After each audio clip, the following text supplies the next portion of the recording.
Morning student, शुरू करते हैं आज की क्लास। आज समझते हैं विनिमय विपत्र। किसे कहते हैं विनिमय विपत्र? विनिमय विपत्र, बिल ऑफ एक्सचेंज। क्या है बिल ऑफ एक्सचेंज? इसको साधारण भाषा में बिल भी कहते हैं। प्रतिज्ञा पत्र में भुगतान की प्रतिज्ञा होती है, उसमें देनदार भुगतान की प्रतिज्ञा करता है और इसमें लेनदार देनदार को भुगतान करने की आज्ञा देता है।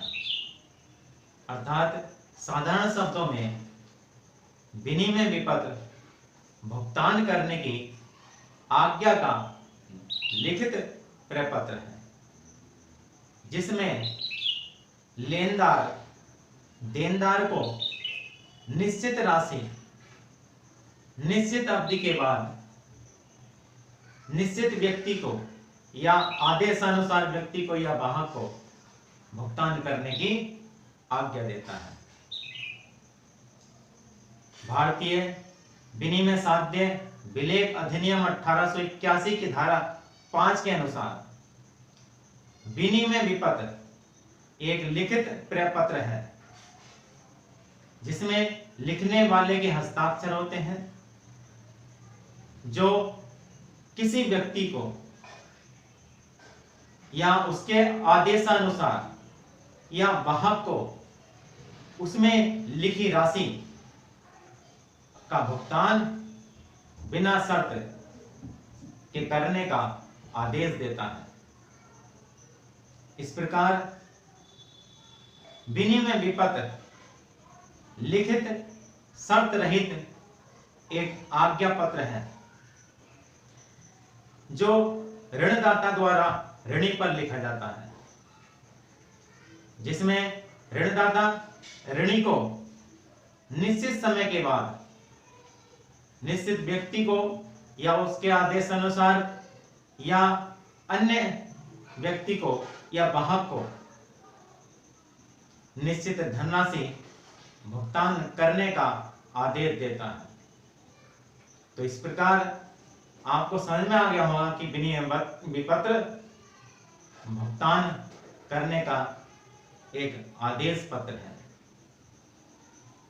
जो लेनदार द्वारा देनदार पर लिखा जाता है, जो लेनदार द्वारा देनदार को भुगतान करने की आज्ञा दी जाती है। अब समझते हैं इसकी क्या क्या विशेषताएं हैं। पहली विशेषता लिखित प्रपत्र।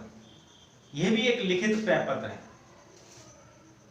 बिना लिखे कोई विपत्र नहीं बन सकता, ना प्रतिज्ञा पत्र बन सकता है, ना विनिमय विपत्र बन सकता है। इसलिए विनिमय पत्र का लिखित होना आवश्यक है। लेखक के हस्ताक्षर, बिना हस्ताक्षर के कोई भी विनिमय विपत्र का रूप धारण नहीं कर सकता। इसलिए विनिमय पत्र पर लेखक के हस्ताक्षर आवश्यक है। देनदार लेनदार, इसका जो लेखक होता है वो लेनदार होता है। लेनदार मतलब ऋणदाता। इसका जो लेखक है वो ऋणदाता है। ये जो विपत्र है वो लेनदार या ऋणदाता द्वारा ऋणी या देनदार पर लिखा जाता है। स्वीकृति, इसमें देनदार की स्वीकृति आवश्यक है। प्रतिज्ञा पत्र में स्वीकृति की आवश्यकता नहीं होती, लेकिन विनिमय पत्र में देनदार की स्वीकृति की आवश्यकता होती है, ऋणी की स्वीकृति की आवश्यकता होती है। शर्त रहित, इसमें भी कोई शर्त नहीं होती, बिना शर्त के ये विपत्र लिखा जाता है। ये विपत्र भी शर्त रहित होता है। निश्चित धनराशि व अवधि, इसमें जो राशि लिखी जाती है वो निश्चित होती है और इसकी अवधि भी पहले से ही निश्चित होती है और निश्चित अवधि के बाद ही इसका भुगतान किया जाता है।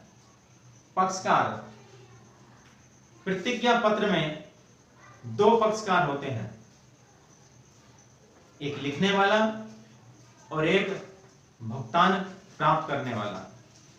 लेकिन विनिमय विपत्र में तीन पक्षकार होते हैं, लिखने वाला जो लेनदार होता है, स्वीकार करने वाला जो ऋणी होता है, देनदार होता है, और पाने वाला जो आदाता होता है। लिखने वाले को ड्रावर कहते हैं और स्वीकार करने वाले को ड्रावी कहते हैं, और जो भुगतान प्राप्त करता है उसे पेयी कहते हैं।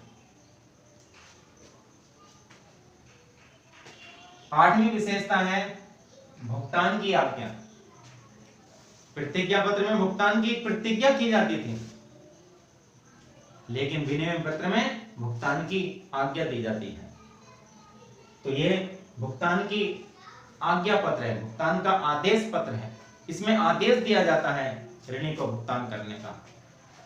प्रतिफल, इसमें प्रतिफल प्राप्त शब्द लिखा जाता है, क्योंकि ये विपत्र सेवाएं प्राप्त करने के बदले में, वस्तुएं प्राप्त करने के बदले में लिखा जाता है।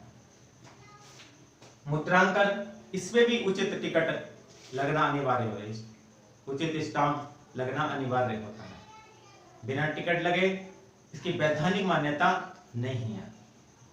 इस प्रकार प्यारे बच्चों, ये आज आपकी समझ में आ गया होगा विनिमय पत्र किसे कहते हैं, इसकी क्या विशेषता है।